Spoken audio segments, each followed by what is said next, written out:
Hi everyone. In the last video, we studied the single leader replication and some of the topics which I have mentioned over here. In this video, we'll be studying the multi-leader replication and the conflict resolution. So let's get started. So first of all, let's try to understand why multi-leader replication or multi-leader architecture is required. So assume that you have this one leader architecture wherein leader will be handling the write request and the follower will be handling all the read requests. All right. But later your application got famous worldwide. Okay. Initially you launched for Indian people, but later that application got famous worldwide. So let's say all the people who are living in US started visiting your application and performing all the write and read requests. Right. So if this is a person living in US tries to perform any write or read request, obviously his read or write request will go all the way up to the leader or follower present in India, right? So that's why it would be very slow. There would be very high latency. So in order to improve the latency for, let's say, read request, what you can generally do is you can add one more follower over here, right? So the read request of all the users over here will go to the nearby follower, right? That's okay. But what about write request? The write request will still go all the way up to India. So the latency would be very high for the write request, right? So in order to improve on that, we introduce multi-leader architecture, something like this. Okay. So now all the write requests from the US people will go to the nearby leader. Similarly, all the read requests will go to the nearby followers. Okay. So this is the first reason of using multi-leader architecture. The second reason is obviously if you use only one leader, then that leader can be a bottleneck because millions of people are writing to that leader, right? So you somehow have to distribute the load. And in order to distribute the load, you introduce one more leader. Okay. So these are the two main reasons. First is low latency and second is load distribution. All right. Now let's try to understand some of the challenges which we faced because of this multi-leader setup. There can be many examples, but I've just taken two examples so that we understand or we get an idea that what is write conflict and how we can resolve those conflicts. So the first example is related to WhatsApp. So assume that you have a WhatsApp group with many users. One of the user lives in USA and another user lives in India. Okay. And the name of that group is study group, right? So the user present in India, let's say he tries to update the name of the group from study group to, let's say, DSA group. All right. Similarly, after few seconds, the person living in US tries to update the name of the group from study group to, let's say, lead code group. All right. So now you have a problem called as write conflict. One database has the name of the group as lead code group, whereas other database has the name of the group as DSA group. So all the users who are present in USA will obviously see the name of the group as lead code group, whereas people from India will see the name of the group as DSA group. This is because of write conflict, right? This happens because of multi-leader setup. Now, obviously you need to resolve that. Okay. So in order to resolve that, we have many techniques. And one of the very famous technique is last write win. So assume that this update happened at 10 a.m., 1 minute, 3 seconds. Whereas this update happened at 10 a.m., 1 minute, 4 seconds. All right. So when this leader will try to replicate the changes to this leader like this, it will also send the timestamp, obviously. So this leader will see that there is a write conflict. Okay. And if there is a write conflict, it will choose that name or that update which has latest timestamp. So over here, this particular name has the latest timestamp. Okay. So this group name would be overwritten. Okay. Like this. So this is how we can resolve the write conflict. So the point is we faced a problem called as right conflict, and we tried to resolve that right conflict using last right win technique. All right, we have many techniques. This is one of them. So now let's see the demo. So let's say this is the leader present in India and this is the leader present in US. And Indian user tries to update the name of the group to DSA group. Done. Whereas the US person tries to update the name of the group to lead code group. Done. But apart from this name, the point that you should observe is the timestamp. The timestamp of this update is 1, whereas the timestamp of this update is 2. Okay. So when this leader will get the changes from this leader, okay, nothing would happen.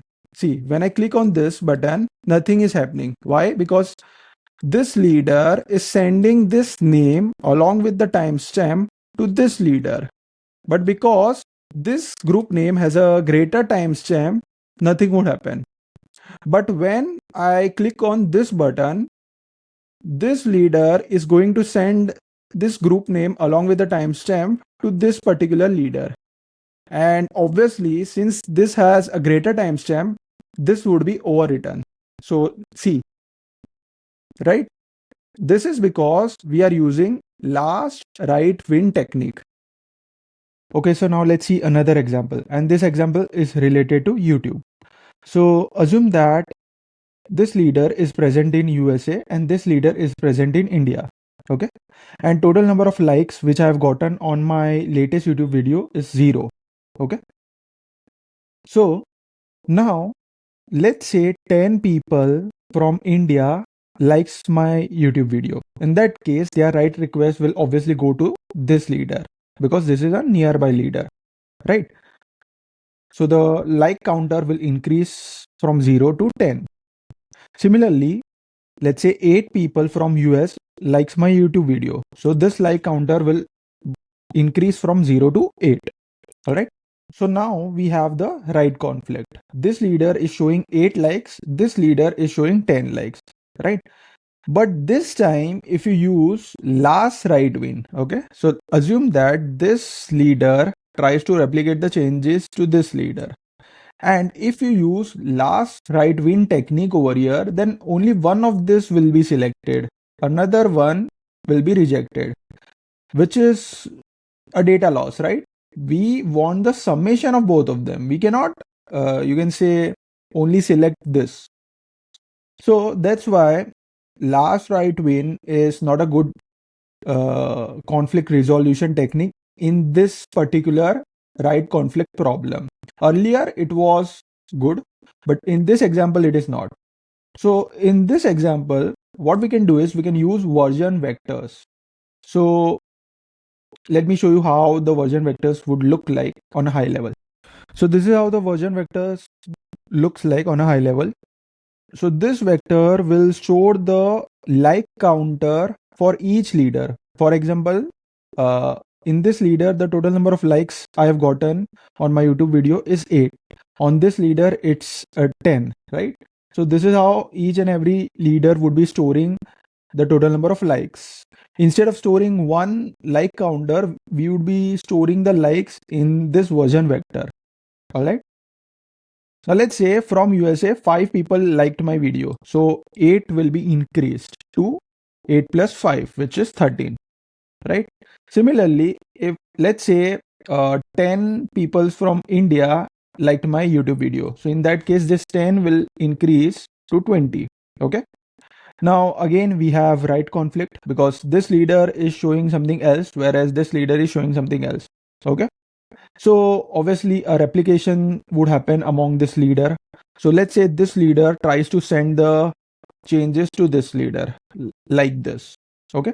So in this case, the max of each leader will be taken. So max of 8 and 13 is 13. So this will be updated to 13 and max of 20 and 10 is 20.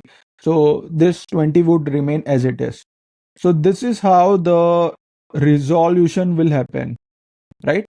The leader will send the entire version vector to another leader and another leader will try to merge that based on the, you can say, feature which you are implementing. For this YouTube likes, you would be taking the maximum of each leader and then summing up all of them.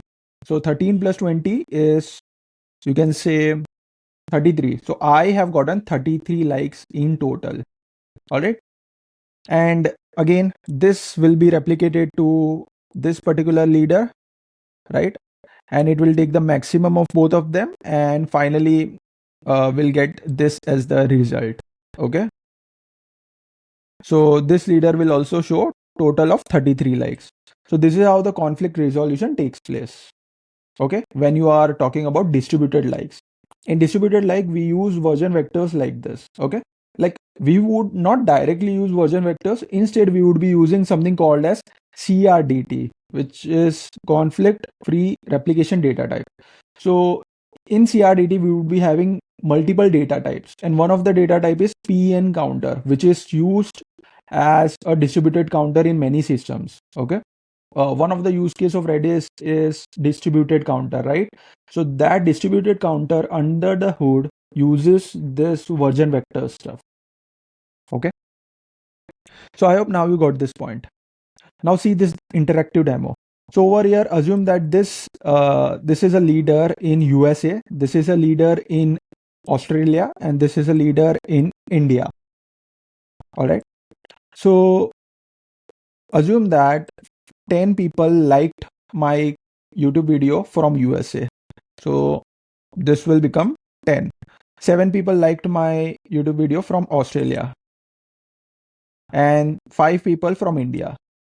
Okay. So as you can see, each of this leader is storing all the values A, B, and C, right? Now, if I try to merge the changes between these two leaders, leader A and leader B, okay? That is, if I click this button, this particular leader will send entire version vector to this leader. So let's see what will happen.